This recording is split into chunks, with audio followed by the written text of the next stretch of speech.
আসসালামু আলাইকুম, স্বাগত জানাচ্ছি আরটিভির সন্ধ্যার সংবাদে। আপনাদের সঙ্গে আছি আমি ফারিয়া শারমিন। আমি সিনথিয়া রহমান। ভূমিধস জয়ে 2 দশক পর ক্ষমতায় ফিরছে বিএনপি।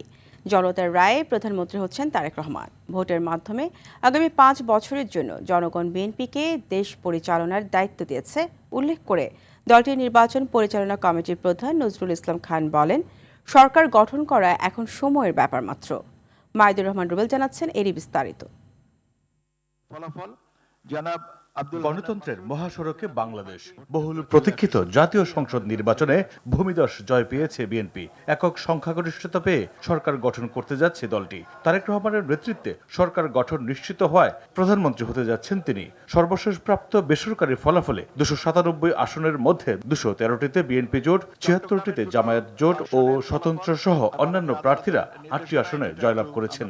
আমরা 297টা কেন্দ্রের বেসরকারি ফল আপনাদেরকে জানিয়েছি। এই নির্বাচনের মাধ্যমে নতুন ইতিহাস গড়লেন তারেক রহমান। নির্বাচনের দেয়াল ভেঙে দেশে ফিরেই জয় করলেন মানুষের মন। মায়ের দেখানো পথে প্রথমবারের মতো 2 আসনে নির্বাচন করে পেলেন জয়। মা সদ্য প্রয়াত প্রধানমন্ত্রী, গণতন্ত্র রক্ষার লড়াইয়ে আপসহীন নেত্রী।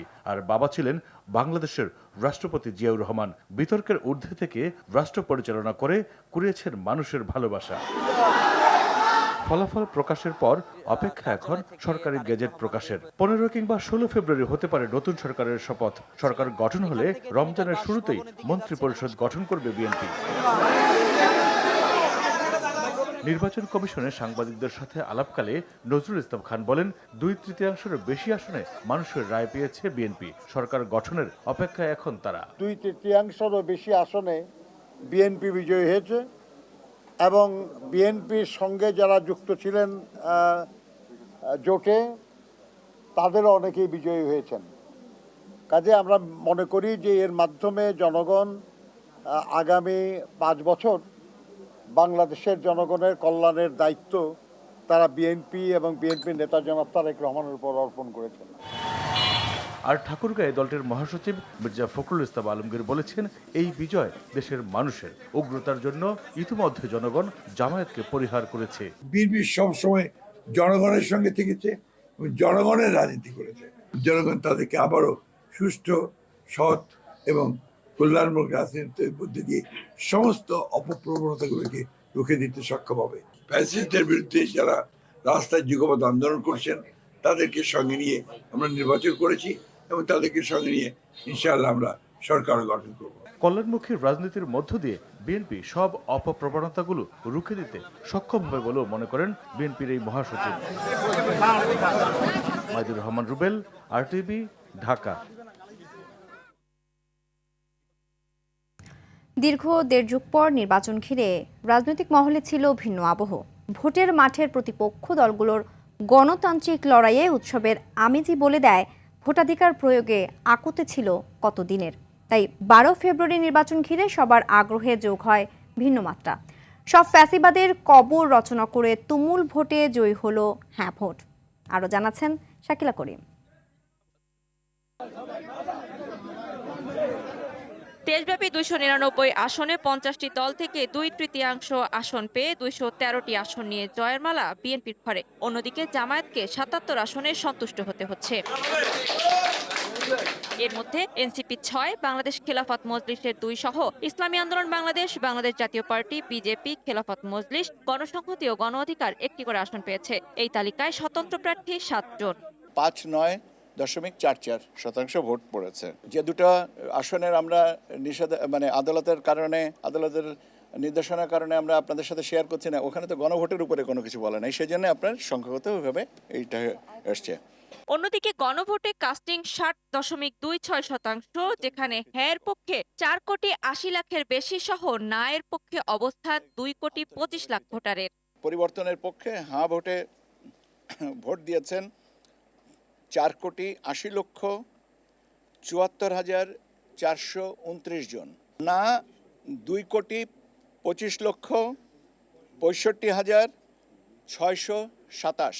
শুক্রবার সকালে গণভোট ও সংসদ নির্বাচনের ফলাফল পরিবেশন কেন্দ্রে যোগ দিয়ে নির্বাচন নিয়ে স্বস্তি প্রকাশ করেন ইসি সানাউল্লাহ। বলেন, উৎসবমুখর এই নির্বাচন ভবিষ্যতে আরও ভালো নির্বাচন আয়োজনের উৎসাহ যোগাবে। আমরা মনে করি জাতি হিসেবে আমাদের মান, সম্মান, ভাবমূর্তি, বিশ্ববাজারে আমাদের বার্গেনিং ক্যাপাসিটি, আমাদের বিনিয়োগ, কর্মসংস্থান, কেন কিছু নাই যেটা এই নির্বাচনের সাথে সম্পৃক্ত ছিল না। এর আগে ইসির নিরপেক্ষ ভূমিকার ফলেই সুষ্ঠু নির্বাচন সম্ভব হয়েছে বলে স্পষ্টভাবে জানান প্রধান নির্বাচন কমিশনার এএমএম নাসির উদ্দিন। আন্তরিকভাবে কৃতজ্ঞ। শাকিলা করিম, RTV, ঢাকা। আইনশৃঙ্খলা পরিস্থিতির উন্নতি, ন্যায় বিচার প্রতিষ্ঠা ও দুর্নীতি প্রতিরোধ করাই হবে আগামী দিনে বিএনপির বড় চ্যালেঞ্জ, এমন মন্তব্য করেছেন বিএনপি মহাসচিব মির্জা ফখরুল ইসলাম আলমগীর। আর সালাউদ্দিন আহমেদ বলেছেন, সরকার গঠনের ক্ষেত্রে কারোর সঙ্গে জোট করার প্রশ্নই আসে না। বিএনপির মন্ত্রিপরিষদে কারা থাকছে তাও জানা যাবে শিগগিরই। মাইদুর রহমান রুবেল জানাচ্ছেন বিস্তারিত।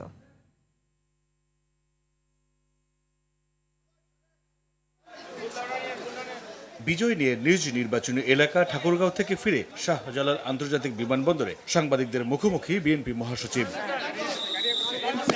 নতুন সরকারের চ্যালেঞ্জ প্রসঙ্গে বলেন, আইন শৃঙ্খলা, দুর্নীতি নিয়ন্ত্রণ এবং অর্থনীতি সচল করাই আগামী সরকারের জন্য প্রধান চ্যালেঞ্জ। সবচেয়ে বড় চ্যালেঞ্জ হচ্ছে অর্থনীতিকে সচল করা, আইন শৃঙ্খলা পরিস্থিতিকে নিয়ন্ত্রণে রাখা, ন্যায় বিচার প্রতিষ্ঠা করা এবং দুর্নীতিকে নিয়ন্ত্রণ করা। দ্বিতীয়ত চ্যালেঞ্জেস নেই। আওয়ামী লীগের ভবিষ্যৎ রাজনীতি প্রসঙ্গে মির্জা ফখরুল বলেন, পরবর্তী রাজনৈতিক প্রেক্ষাপট থেকে উঠে আসবে আওয়ামী লীগের রাজনীতির বিষয়টি। কমিশন তাদেরকে নিষিদ্ধ করেছে, তাদের কার্যকলাপে পরবর্তীকালে বিভিন্ন রাজনৈতিক প্রেক্ষাপট থেকে উঠে আসবে পরবর্তী সিদ্ধান্ত। বিমানবন্দর থেকে গুলশানে চেয়ারম্যানের কার্যালয়ে গিয়ে তারেক রহমানকে ফুল দিয়ে অভিনন্দন জানান মির্জা ফখরুল। আর গুলশানে দলটির নীতি নির্ধারণী ফোরামের নেতা সালাউদ্দিন আহমেদ বলেন, 2/3 বেশি সংখ্যাগরিষ্ঠতা নিয়ে বিজয় অর্জন করেছে বিএনপি। সরকার গঠনের ক্ষেত্রে কোনো দলের সাথে জোট করার প্রশ্নে ওঠে না। আমরা আশা করছি বাংলাদেশের এই জাতীয় সংসদ স্বাধীনতার পরে সবচাইতে বেশি আইন প্রণয়নকারী জাতীয় সংসদ হবে এবং সংবিধান সংশোধন করবে জন আকাঙ্ক্ষার ভিত্তিতে। আমাদের শহীদদের আকাঙ্ক্ষা অনুযায়ী, প্রত্যাশা অনুযায়ী, তরুণ প্রজন্মের প্রত্যাশা অনুযায়ী এই দেশকে আমরা মেধা নির্ভর, প্রযুক্তি নির্ভর এবং জ্ঞান নির্ভর রাষ্ট্র বিনির্মাণের জন্য সংকট সমাধানে অগ্রাধিকার ভিত্তিতে বিএনপি সরকার কাজ করবে বলেও জানান তিনি। মাইদুর রহমান রুবেল, RTV, ঢাকা। প্রধানমন্ত্রী বেগম খালেদা জিয়া ও শহীদ রাষ্ট্রপতি জিয়াউর রহমানের আত্মার মাগফিরাত কামনা করে দোয়া মাহফিল অনুষ্ঠিত হয়েছে। শুক্রবার জাতীয় মসজিদ, বাইতুল মোকাররম সহ বিভিন্ন মসজিদে এই আয়োজন করা হয়। পরে নতুন সরকারের কাছে বিভিন্ন প্রত্যাশার কথা তুলে ধরেন সাধারণ মুসল্লিরা। এ সময় মাদক, সন্ত্রাস ও দুর্নীতিমুক্ত দেশের পাশাপাশি বৈষম্যহীন বাংলাদেশের প্রত্যাশা করেন তারা। পাশাপাশি কোরআন সুন্নাহর আলোকে দেশ পরিচালনার আহ্বানও জানান তারা। এর আগে নির্বাচনী বিজয় উপলক্ষে আনন্দ মিছিল না করে দোয়া মাহফিলের আহ্বান জানায় বিএনপি। প্রত্যাশা একটাই যে আমরা শান্তি শৃঙ্খলাভাবে সবাই চলতে পারি, সন্ত্রাস মুক্ত জীবন চাই। আমরা আবেদন করব যে আমরা যেন সর্বধর্মের জনগণ, সর্বধর্মের মানুষজন আমরা একসাথে মিলেমিশে বসবাস করতে পারি। জাতি যাতে কোনোভাবে নির্যাতিত না হয়, কোনোভাবে যাতে নির্যাতিত না হয়, সে যেই হোক। কোরআন বিরোধী, ইসলাম বিরোধী কোনো কার্যকলাপ যেন এই দেশে না হয়।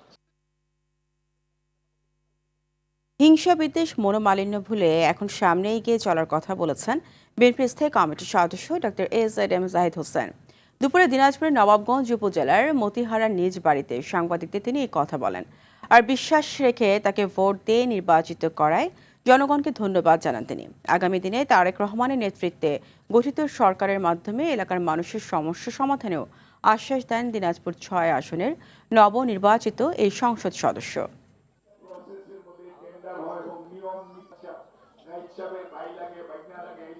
সকল পর্যায়ের ভোটার সহ এলাকার সর্বস্তরের মানুষের প্রতি আমি ধন্যবাদ জানাই, কৃতজ্ঞতা জানাই তাদের এই বিশ্বাস স্থাপনের জন্য। জনাব তারেক রহমানের নেতৃত্বে এই অঞ্চলের মানুষের পাশে দাঁড়ানোর জন্য যা যা তাদের সমস্যা আছে সেগুলো নিয়ে আমরা কাজ করব। দর্শক, এই মুহূর্তে গুলশান কার্যালয়ে রয়েছেন বিএনপি চেয়ারম্যান তারেক রহমান, মহাসচিব মির্জা ফখরুল ইসলাম আলমগীর, স্থায়ী কমিটির সদস্য আমির খসরু মাহমুদ চৌধুরী, সালাউদ্দিন আহমদ সহ সিনিয়র নেতারা। সেখানে রয়েছে সহকর্মী রুদ্র রফিক। রফিক, নির্বাচনে বিজয়ের পর গুলশান কার্যালয়ের সার্বিক পরিস্থিতি আমাদের জানাবেন।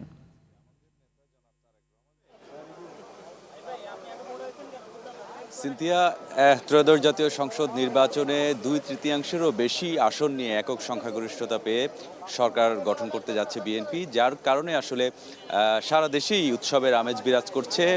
কেন্দ্রীয় কার্যালয়ের সামনেও তার ব্যতিক্রম নয়।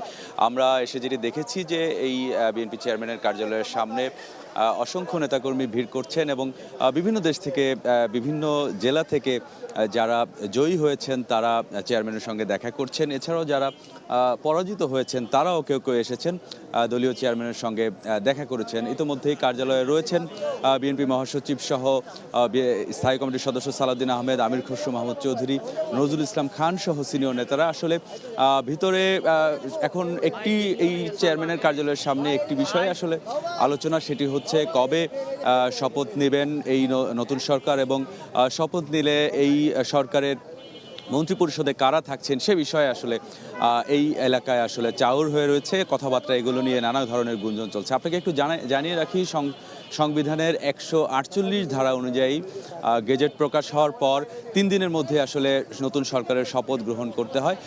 বিকেলবেলা কিন্তু বিএনপি স্থায়ী কমিটির সদস্য সালাউদ্দিন আহমেদ গণমাধ্যমে কথা বলেছিলেন। তিনি প্রত্যাশা করেছিলেন যে আজ বিকেলেই হয়তো গেজেট প্রকাশ করা হতো, বা তিনি সেটি প্রত্যাশা করেছিলেন। তবে তিনি বলেছেন আজকে প্রকাশ না হলেও হয়তো আগামীকাল গেজেট প্রকাশ হবে এবং আগামীকাল প্রকাশ হলে তার 3 দিনের মধ্যেই আসলে নতুন সরকার শপথ নিতে হবে, এমন কিন্তু আইন রয়েছে। তো সব মিলে ধারণা করা হচ্ছে 15 অথবা 16 ফেব্রুয়ারি হয়তো নতুন সরকার শপথ নেবে। ইতিমধ্যে কিন্তু নির্বাচনের আগেই কিন্তু আইন উপদেষ্টা আসিফ নজরুল তিনি জানিয়েছিলেন রোজার আগেই নতুন সরকারের শপথ গ্রহণ অনুষ্ঠিত হবে।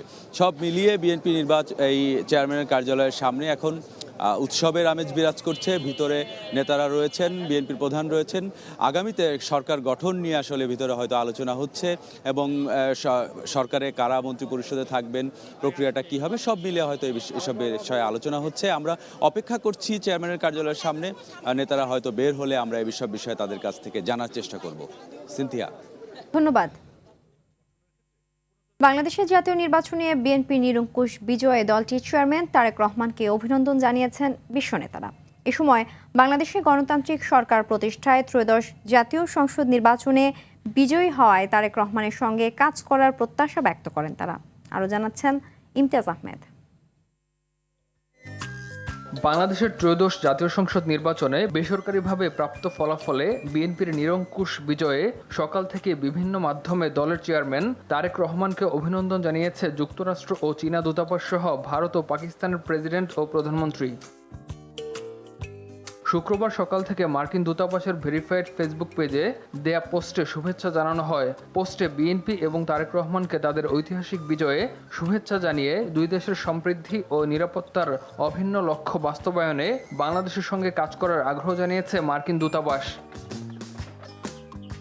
বাংলাদেশের নতুন সরকারের সঙ্গে একসাথে কাজ করা এবং চীন বাংলাদেশ সম্পর্কের নতুন অধ্যায় লেখার অধীর আগ্রহ প্রকাশ করেছে ঢাকা নিযুক্ত চীনা দূতাবাস। সকালে দূতাবাসের ভেরিফাইড ফেসবুক অ্যাকাউন্ট থেকে দেয়া শুভেচ্ছা বার্তায় এ আশা ব্যক্ত করে ঢাকার চীনা দূতাবাস। এদিকে সকালে এক টুইট বার্তায় বিএনপির নিরঙ্কুশ বিজয়ে দলের চেয়ারম্যান তারেক রহমানকে অভিনন্দন জানিয়েছেন ভারতের প্রধানমন্ত্রী নরেন্দ্র মোদী। অন্তর্বর্তীমূলক বাংলাদেশ গঠনে ভারত পাশে থাকবে বলে আশা প্রকাশ করেন মোদী। একই সঙ্গে দুই দেশের বহুমাত্রিক সম্পর্ক আরও জোরদার ও অভিন্ন লক্ষ্য উন্নয়নে একসঙ্গে কাজ করার আশাবাদ ব্যক্ত করেন প্রতিবেশী দেশটির প্রধানমন্ত্রী। বিএনপি চেয়ারম্যান তারেক রহমানকে ভাই সম্বোধন করে অভিনন্দন জানিয়েছেন পশ্চিমবঙ্গের মুখ্যমন্ত্রী মমতা বন্দ্যোপাধ্যায়। বিএনপির বিজয়ে অভিনন্দন জানিয়েছেন পাকিস্তানের প্রেসিডেন্ট আসিফ আলী জারদারি ও প্রধানমন্ত্রী শাহবাজ শরীফ। এ সময় বাণিজ্য, প্রতিরক্ষা ও সাংস্কৃতিক বিনিময় জোরদারে নতুন সরকারের সঙ্গে কাজ করার প্রত্যয় ব্যক্ত করেন পাকিস্তানের প্রেসিডেন্ট আসিফ আলী জারদারি। এছাড়া বিএনপি চেয়ারম্যান তারেক রহমানকে অভিনন্দন জানিয়েছেন মালদ্বীপের প্রেসিডেন্ট মোহাম্মদ মুইজু। বিএনপির বিজয়ে দলটির চেয়ারম্যান তারেক রহমানকে অভিনন্দন জানাচ্ছেন বিভিন্ন দূতাবাস সহ প্রতিবেশী দেশগুলোর রাষ্ট্রপ্রধানগণ। তারা আশা প্রকাশ করছেন বাংলাদেশের সঙ্গে বহুমাত্রিক সম্পর্ক উন্নয়নে একসঙ্গে কাজ করার। ইমতিয়াজ আহমেদ, আরটিভি। ত্রয়োদশ জাতীয় সংসদ নির্বাচনের ফলাফলের পর দেখা গেছে সম্প্রীতি ও আনন্দের এক অন্যরকম চিত্র। কোনো রকম বিজয় মিছিলে না গিয়ে অন্য দলের প্রার্থীর সাথে সাক্ষাতে ব্যস্ত ছিলেন জয়ী প্রার্থীরা। জেলা প্রতিনিধির তথ্যচিত্রে জানাচ্ছেন লামিয়া তানজিন মাহমুদ। জামায়াতের প্রার্থী ডাক্তার সুলতান আহমেদের বাড়িতে গিয়ে সৌজন্য সাক্ষাৎ করেছেন বরগুনা 2 আসনের বিএনপির নির্বাচিত সংসদ সদস্য নুরুল ইসলাম মনি। খেলাধুলায় জয় হয়, নির্বাচনেও হয়, তো আমরা তো এবার নিজেরা ভোটারদের ধন্যবাদ জানান খুলনা 3 আসনের বিএনপির কেন্দ্রীয় ছাত্র বিষয়ক সম্পাদক রকিবুল ইসলাম বকুল। দলমত নির্বিশেষে সকলকে নিয়ে কাজ করার জন্য বলবো, কোনো ধরনের হঠকারী, কোনো ধরনের প্রতিহিংসা রাজনীতি আমরা করব না। বাংলাদেশের মানুষ রাজনীতিতে কখনো ভুল করে না বলে মন্তব্য করেছেন নরসিংদী 2 আসনে নবনির্বাচিত সংসদ সদস্য ডক্টর আব্দুল মঈন খান। বিগত 55 বছরের ইতিহাসে আমরা দেখছি রাজনৈতিক সংকট এসেছে, প্রত্যেকবার বাংলাদেশের মানুষ সঠিক সিদ্ধান্ত নিয়েছে এবং বাংলাদেশকে সঠিক পথে পরিচালিত করেছে। মানুষ ব্যালটের মাধ্যমে সব অন্যায়, অবিচার ও অকৃতজ্ঞতার জবাব দিয়েছে বলে মন্তব্য করেছেন ব্রাহ্মণবাড়িয়া 2 আসনে বিজয়ী স্বতন্ত্র প্রার্থী ব্যারিস্টার রুমিন ফারহানা। আমি যদি কাজ না করি এটা তো আমার নিজের জন্য ক্ষতিকর, সো আমার নিজেকে টিকে থাকতে হলে কাজ করতেই হবে, এর বাইরে আমার কোনো অপশন নেই। জনগণের প্রত্যাশা পূরণে কাজ করার অঙ্গীকার ব্যক্ত করেছেন পটুয়াখালী 3 আসনে নির্বাচিত গণ অধিকার পরিষদের সভাপতি নুরুল হক নুরু। নির্বাচন পরবর্তী যে ধরনের সহিংসতা বা মারামারি হানাহানির ঘটনা থাকে, আলহামদুলিল্লাহ এখন পর্যন্ত এই গলাচিপা 10 মিনিট কোনো একটি ঘটনা ঘটে নাই। আশা করি একটি ঘটনা ঘটবেও না, কারণ আমি পরিষ্কারভাবে বলেছি এখানে যারাই নির্বাচন করেছে তারা সকলে আমাদের ভাই, আমাদের বন্ধু, আমাদের মা বাবা, আত্মীয় স্বজন। চট্টগ্রাম 4 আসনে জামায়াত ইসলামের প্রার্থী আনোয়ার সিদ্দিক চৌধুরীর বাসায় গিয়ে তার সঙ্গে দেখা করেন বিএনপির বিজয়ী প্রার্থী আসলাম চৌধুরী। পাবনা 4 আসনে বিজয়ী বাংলাদেশ জামায়াত ইসলামী মনোনীত প্রার্থী মোহাম্মদ আবু তালেব মণ্ডলের বাড়িসহ আশপাশের এলাকায় আনন্দঘন পরিবেশ বিরাজ করছে। মানুষের কল্যাণে যেন কাজ করতে পারি, মানুষকে যেন উপকার করতে পারি। ঝালকাঠি 2 আসনে নির্বাচিত ইসরাত সুলতানা ইরান ভুট্টোকে ফুল দিয়ে শুভেচ্ছা জানিয়েছেন নেতাকর্মীরা। আমার প্রথমেই কাজ হবে উন্নয়ন, চাঁদাবাজি, সন্ত্রাস, নৈরাজ্য, অরাজকতা বন্ধ। জনগণের সেবক হয়ে সাতক্ষীরার উন্নয়ন, দুর্নীতি ও চাঁদাবাজ মুক্ত সমাজ করার অঙ্গীকার ব্যক্ত করেছেন জামাত ইসলামী 4 বিজয়ী সংসদ সদস্য তাদেরকে নির্বাচিত করেছেন, এজন্য রব্বুল আলামিনের কাছে সিজদা জানাই, হামদ জানাই। রাজশাহী 3 আসনে মানুষের ফুলেল ভালোবাসায় সিক্ত হলেন ধানের শীষে নবনির্বাচিত সংসদ সদস্য শফিকুল হক মিলন। দেশের জন্য, দেশের মানুষের জন্য কাজ যেমন আমাদের নেতা তারেক রহমান করতে চান, আমরাও ঠিক কাজ করতে চাই। তারেক রহমানের নেতৃত্বে সুখী সমৃদ্ধশালী দেশ গঠন করতে কাজ করার প্রত্যয় জানিয়েছেন নেত্রকোনা 1 আসনে বিজয়ী ব্যারিস্টার কায়সার কামাল। সে সময় উপস্থিত ছিলেন জেলার আরও 3 এমপি, বিএনপির আনোয়ারুল হক, রফিকুল ইসলাম হিলালি এবং জামায়াত ইসলামী মনোনীত প্রার্থী অধ্যাপক মাসুম মোস্তফা। একটা মানবিক বাংলাদেশ নির্মাণ, যেখানে পাহাড়, সমতল, গারো, হাজং, চাকমা, হিন্দু, মুসলমান সকলে মিলে আমরা দেশ গড়ার কাজে আমরা। মানিকগঞ্জ 1 আসনে বিএনপি মনোনীত প্রার্থী এস এ জিন্নাহ কবিরের বিজয়ে উচ্ছ্বসিত নেতাকর্মীরা। বিজয়ের ঘোষণায় মুন্সিগঞ্জ 1 আসনে নবনির্বাচিত সংসদ সদস্য শেখ মোহাম্মদ আবদুল্লাহর বাসভবন পরিণত হয় নেতাকর্মী ও সমর্থকদের মিলন মেলায়। লামিয়া তানজিন মাহমুদ, আরটিভি। ত্রয়োদশ জাতীয় সংসদ নির্বাচনে বিজয়ের হাসি হেসেছেন বেশ কয়েকজন হেভিওয়েট প্রার্থী। সংসদীয় গণতন্ত্রের নতুন অগ্রযাত্রায় তাদের কাছ থেকে নতুন কিছুর প্রত্যাশা দেশের মানুষের। সংসদকে প্রাণবন্ত ও কর্মচঞ্চল করতে এই প্রার্থীরা রাখতে পারেন গুরুত্বপূর্ণ ভূমিকা। নির্বাচনে বিজয়ী উল্লেখযোগ্য কয়েকজন হেভিওয়েট প্রার্থীর বিষয়ে জানাচ্ছেন শাকিলা করিম। বিএনপির মহাসচিব মির্জা ফখরুল ইসলাম আলমগীর আন্দোলন সংগ্রামে ও গণতান্ত্রিক ধারা অব্যাহত রাখার ভূমিকায় বর্তমান সময়ে প্রথম সারির রাজনীতিবিদ ও সজ্জন ব্যক্তি হিসেবে তার সুনাম সর্বমহলে। এবারের নির্বাচনে হেভিওয়েট এই প্রার্থী ধানের শীষ প্রতীকে প্রতিপক্ষ জামায়াতের দেলোয়ার হোসেনকে হারিয়েছে 96,863 ভোটের ব্যবধানে। ঢাকা 8 আসনে নাসিরউদ্দিন পাটোয়ারিকে 5,000-এর বেশি ভোটে হারিয়েছেন মির্জা আব্বাস। 2 প্রার্থীর পাল্টাপাল্টি প্রচারণার কারণে সারা দেশের মধ্যে এই আসনটি ছিল আগ্রহের কেন্দ্রে। ঢাকা 15 আসনে বিএনপি নেতা শফিকুল ইসলাম মিল্টনকে হারিয়েছে হেভিওয়েট প্রার্থী জামায়াতের আমির ডাক্তার শফিকুর রহমান। 21,000-এর বেশি ভোটে বিএনপির এই প্রার্থীকে হারান তিনি। ভোলা 1 আসনে বিজেপি প্রার্থী আন্দালিব রহমান পার্থ হারিয়েছেন জামায়াত প্রার্থী নজরুল ইসলামকে। ভোলা 3 আসনে 11 দলীয় জোটের প্রার্থী নিজামুল হক নাইমের চেয়ে 55,660 ভোট বেশি পেয়ে ভূমিধস জয় পেয়েছেন বিএনপির হেভিওয়েট প্রার্থী মেজর হাফিজ বীর বিক্রম। খেলাফত মজলিস প্রার্থী মামুনুল হককে হারিয়ে ঢাকা 13 থেকে বিজয়ী হয়েছেন বিএনপি প্রার্থী ববি হাজ্জাজ। হাড্ডাহাড্ডি লড়াইয়ে ব্যবধান 2,300 ভোটের। ঢাকা 11 আসন থেকে জয় নিয়ে ফিরেছেন ছাত্রনেতা এনসিপির হেভিওয়েট প্রার্থী নাহিদ ইসলাম। ব্রাহ্মণবাড়িয়া 2 আসন থেকে জয় পেয়েছেন বিএনপি থেকে বহিষ্কৃত হেভিওয়েট নেতা রুবিন ফারহানা। এছাড়া কিশোরগঞ্জ 4 আসন থেকে জয় পেয়েছেন আরেক আলোচিত হেভিওয়েট বীর মুক্তিযোদ্ধা ফজলুর রহমান।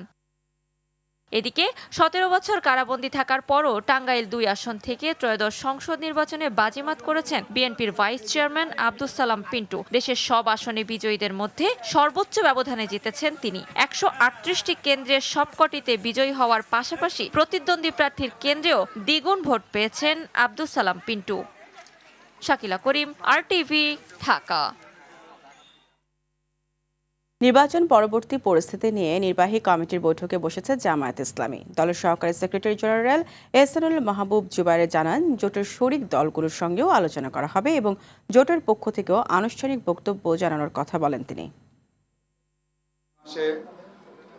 বাংলাদেশের মানুষ একটি সুন্দর নির্বাচন দেখেছে, একটি সুন্দর নির্বাচনে অংশগ্রহণ করেছে।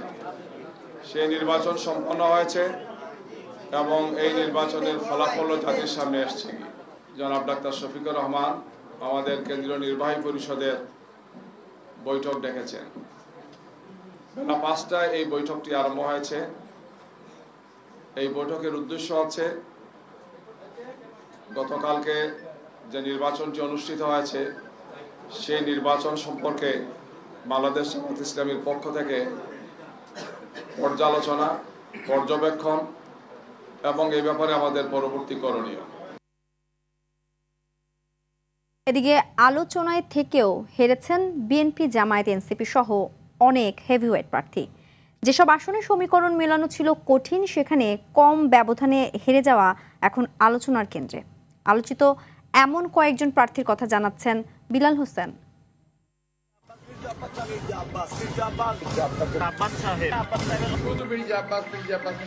জাতীয় সংসদ নির্বাচনের প্রচারণার শুরু থেকে কথার ফুল ঝুড়িতে প্রতিপক্ষকে ঘায়েল করার চেষ্টার কারণে আলোচনায় ছিলেন ঢাকা ৮ আসনের জাতীয় নাগরিক পার্টির মুখ্য সমন্বয়ক নাসিরউদ্দিন পাটোয়ারি। ৫,০০০ ভোটের ব্যবধানে হেরেছেন এনসিপির এই নেতা।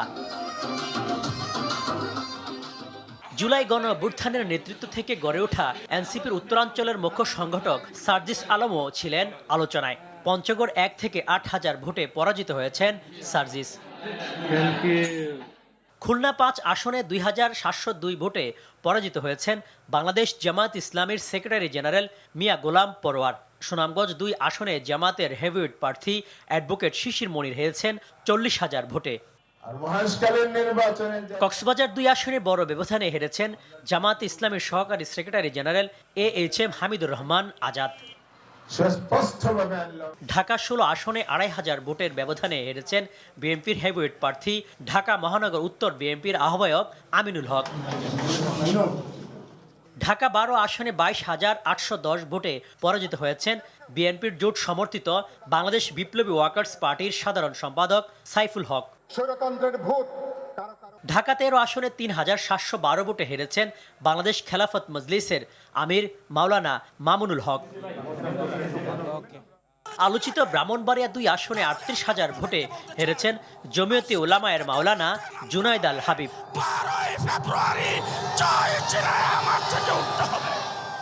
বিল্লাল হোসেন, RTV, ঢাকা। ত্রয়োদশ জাতীয় সংসদ নির্বাচনে বিএনপি নিরঙ্কুশ বিজয়ে দেশের বিভিন্ন মসজিদ ও উপাসনালয়ে অনুষ্ঠিত হয়েছে বিশেষ দোয়া মাহফিল। নির্বাচনে বিজয়ী প্রার্থীরা নিজ নিজ আসনে এই দোয়া মাহফিলের আয়োজন করেন। এ সময় দেশবাসী ও মহান সৃষ্টিকর্তার প্রতি কৃতজ্ঞতা স্বীকার করে জনকল্যাণে কাজ করার প্রতিশ্রুতি দেন তারা।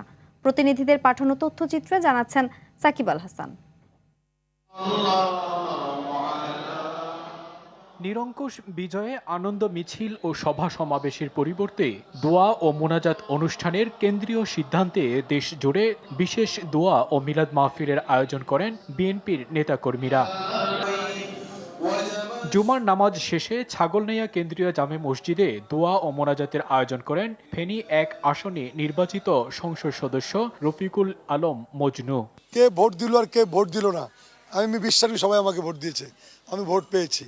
সুতরাং আমি সবাইকে নিয়ে কাজ করতে চাই। ময়মনসিংহের 11টি আসনের মধ্যে 8টি আসনে বিএনপির প্রার্থী বিজয়ী হওয়ায় দোয়া মাহফিল করেছে বিএনপির নেতাকর্মীরা। নির্বাচিত জনপ্রতিনিধিরা আগামীতে সুশাসন উপহার দিবে এমন প্রত্যাশা স্থানীয়দের। গণমানুষের নিরাপত্তা চাই, মাদকমুক্ত সমাজ চাই। আমাকে আমার পরিবার যে সেবা করে আসছে তার ধারাবাহিকতা রক্ষা করার জন্য নিরঙ্কুশ বিজয়ে বাগেরহাট কামিল মাদ্রাসা মসজিদে দোয়া ও মিলাদ মাহফিল অনুষ্ঠিত হয়েছে।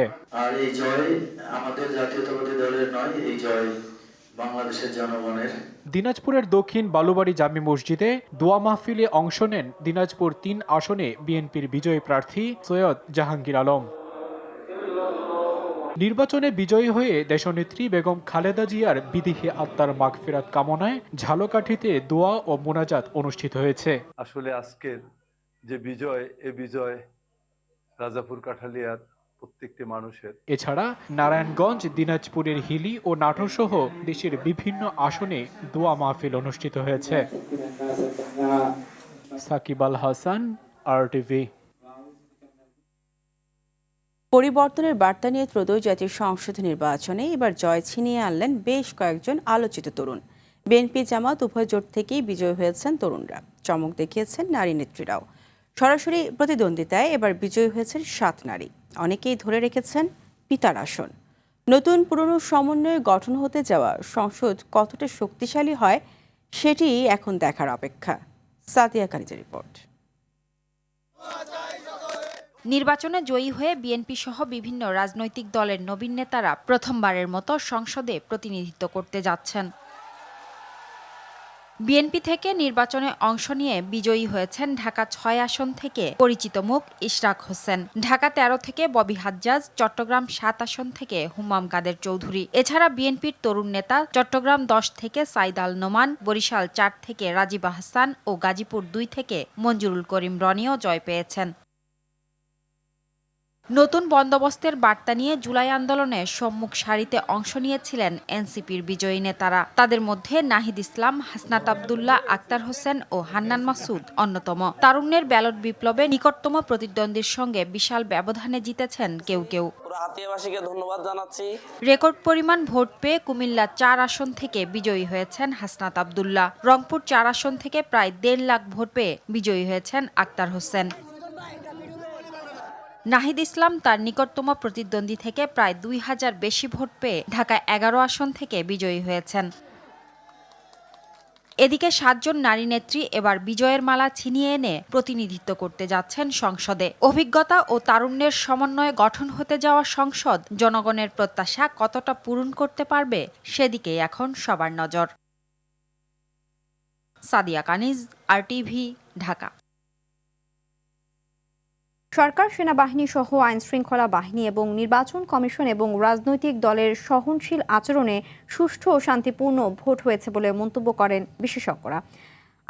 আকাঙ্ক্ষিত পরিবর্তনের যে সুবর্ণ সুযোগ এসেছে তা কাজে লাগানোর পরামর্শ দেন তারা। দেশের ইতিহাসে প্রাণহানি ছাড়া নির্বাচন হওয়ায় সরকার ও বিরোধী দল দেশ গঠনে ইতিবাচক ভূমিকা রাখবে মনে করেন নির্বাচন বিশেষজ্ঞরা।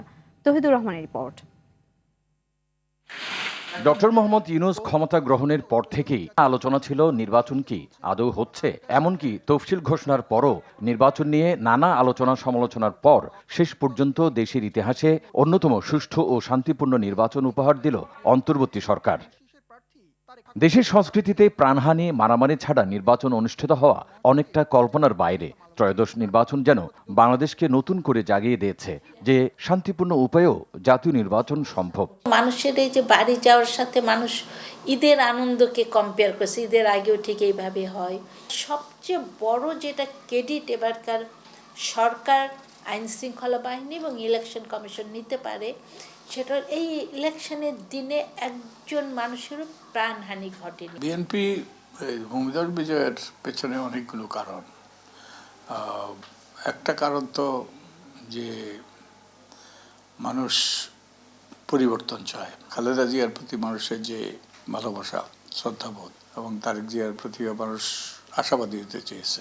নির্বাচনে 60%-এরও কাছাকাছি ভোট পড়াটাও সবার কাছে গ্রহণযোগ্য হবে আশা জানিয়ে বিশেষজ্ঞরা সুষ্ঠু নির্বাচনে রাজনৈতিক দলগুলোর ইতিবাচক মানসিকতার প্রশংসা করেন। বলেন, নতুন বাংলাদেশ গঠনের যে সুযোগ তা যেন কারো আচরণে ভুলণ্ঠিত না হয়। ইলেকশনের বেশ পরেও তারা যখন অল্প দু একটা রেজাল্ট আসছিল তখন জামাতের জোট থেকেও জানানো হয়েছে এবং বিএনপি জোট থেকেও এটা করা হয়েছে যে তারা আশ্বস্ত এবং তারা অপেক্ষা করবে। বাংলাদেশের ভবিষ্যৎ গতিপথ নতুন গন্তব্যের দিকে এই সুবর্ণ সুযোগ কাজে লাগাইতে হইলে যেটা প্রয়োজন হবে সেটা হলো ইনক্লুসিভিটি, সবাইকে সাথে নিয়ে। 91 নির্বাচনে বিএনপি সরকার গঠন করলেও বিরোধী দলের অসহযোগিতায় পদে পদে বাধাগ্রস্ত হয়েছিল। তাই আসছে সংসদে বিরোধী দলকে গঠনমূলক ভূমিকা রাখার আহ্বান জানান তারা। তৌহিদুর রহমান, RTV, ঢাকা।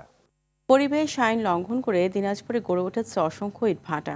এসব অবৈধ ইটভাটার কালো ধোঁয়ায় একদিকে যেমন পরিবেশ ধ্বংস হচ্ছে, অন্যদিকে বাড়ছে মানুষের স্বাস্থ্য ঝুঁকিও।